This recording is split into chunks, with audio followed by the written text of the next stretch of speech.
Assalamualaikum warahmatullahi wabarakatuh.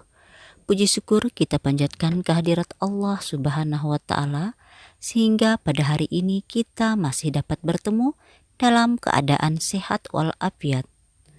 Anak-anak ibu, pada hari ini kita akan membahas tentang dalil nakli mengonsumsi makanan halal dan bergizi. Mari kita awali pertemuan hari ini dengan membaca Bismillahirrohmanirrohim. Adapun tujuan pembelajaran kita pada hari ini adalah yang pertama, peserta didik mampu membaca surah An-Nahl ayat 114.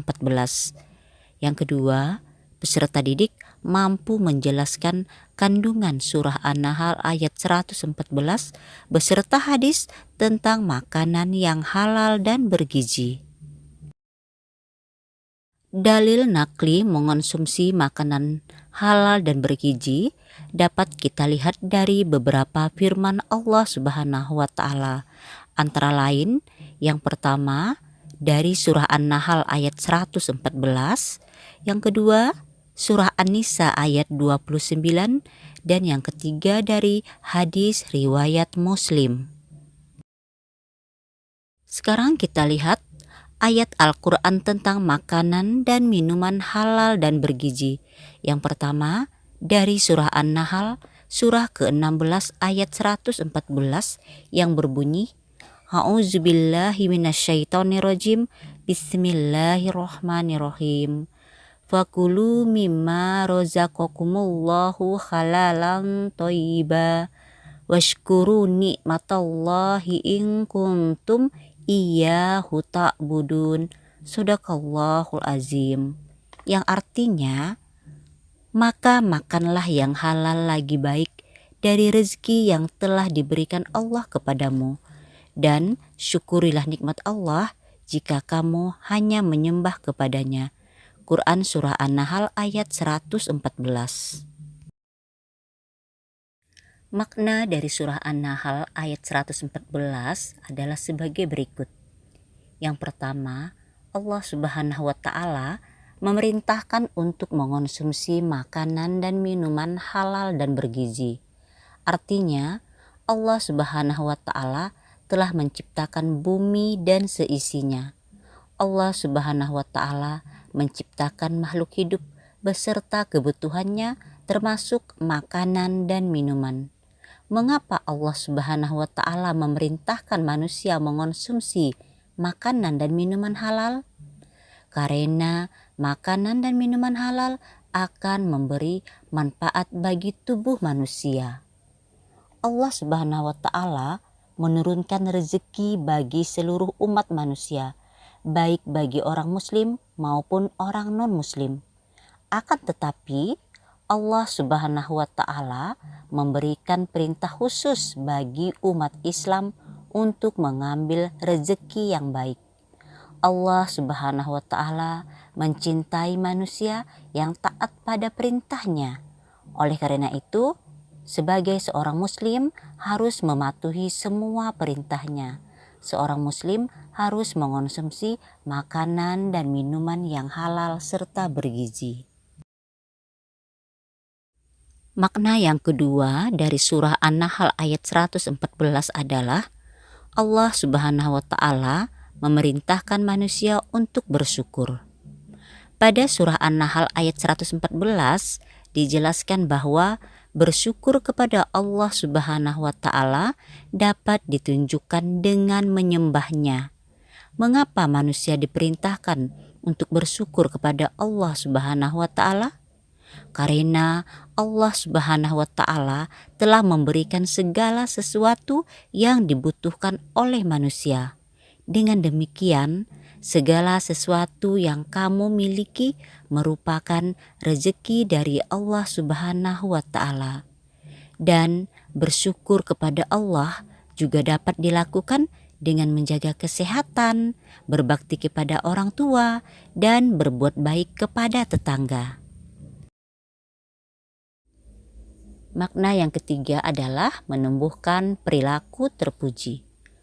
Makanan dan minuman yang dikonsumsi dalam keseharian akan mempengaruhi keadaan jiwa dan raga manusia.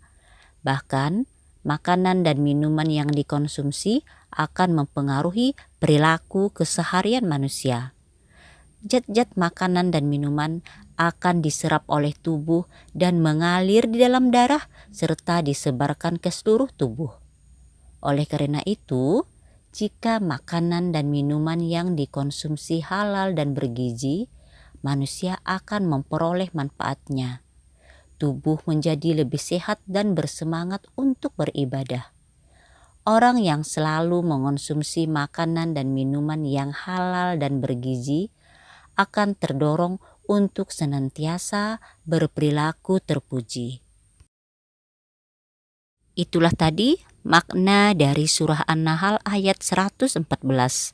Sekarang kita lanjutkan dengan dalil nakli yang kedua, yaitu dari surah An-Nisa ayat 29 yang artinya, "Wahai orang-orang yang beriman, janganlah kamu saling memakan harta sesamamu dengan jalan yang batil atau tidak benar, kecuali dalam perdagangan yang berlaku atas dasar suka sama suka di antara kamu.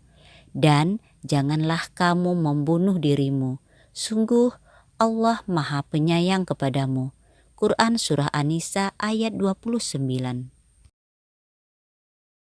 Surah An-Nisa ayat 29 merupakan ayat yang menjelaskan larangan untuk mengonsumsi makanan dan minuman haram. Pada ayat tersebut, Allah Subhanahu wa Ta'ala melarang umat Islam mengonsumsi makanan dan minuman dengan cara batil atau melalui usaha yang tidak sesuai dengan syariat Islam. Mencuri, merampok, korupsi, atau mengambil paksa milik orang lain merupakan contoh memperoleh sesuatu dengan cara yang salah. Makanan dan minuman halal yang diperoleh dengan cara mencuri, maka hukum mengonsumsi makanan dan minuman tersebut adalah haram. Sekarang kita lanjut dengan dalil nakli yang ketiga, yaitu berdasarkan hadis tentang perintah mengonsumsi makanan dan minuman halal dan bergizi.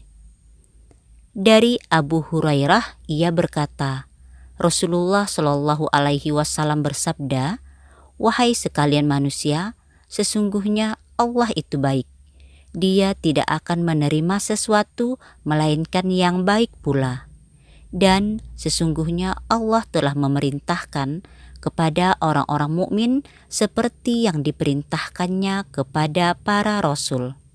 Firman-Nya, wahai para rasul, makanlah makanan yang baik-baik atau halal dan kerjakanlah amal soleh. Sesungguhnya aku maha mengetahui apa yang kamu kerjakan." Dan Allah Subhanahu wa Ta'ala juga berfirman, "Wahai orang-orang yang beriman, makanlah rezeki yang baik-baik yang telah kami rezekikan kepadamu." Hadis riwayat Muslim.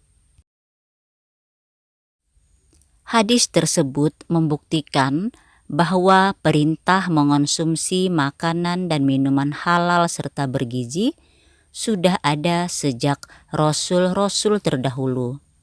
Pada hadis tersebut dijelaskan bahwa Allah Subhanahu wa Ta'ala memerintahkan umat Islam untuk selalu melakukan kebaikan karena Allah Maha mengetahui segala perbuatan manusia. Contoh perbuatan baik yang dapat kamu lakukan dalam keseharian antara lain membantu orang tua, mengerjakan tugas sekolah, membantu orang-orang sekitar yang membutuhkan bantuan. Hadis tersebut juga menjelaskan bahwa Allah Subhanahu wa Ta'ala baik dan tidak akan menerima sesuatu yang tidak baik pula. Demikianlah pembahasan tentang dalil nakli tentang mengonsumsi makanan dan minuman yang halal serta bergizi. Mudah-mudahan apa yang Ibu sampaikan dapat diambil manfaatnya. Terima kasih atas segala perhatian, mohon maaf atas segala kekurangan. Kita tutup dengan membaca Alhamdulillahirabbil alamin. Billahi taufik wal hidayah. Wassalamualaikum warahmatullahi wabarakatuh.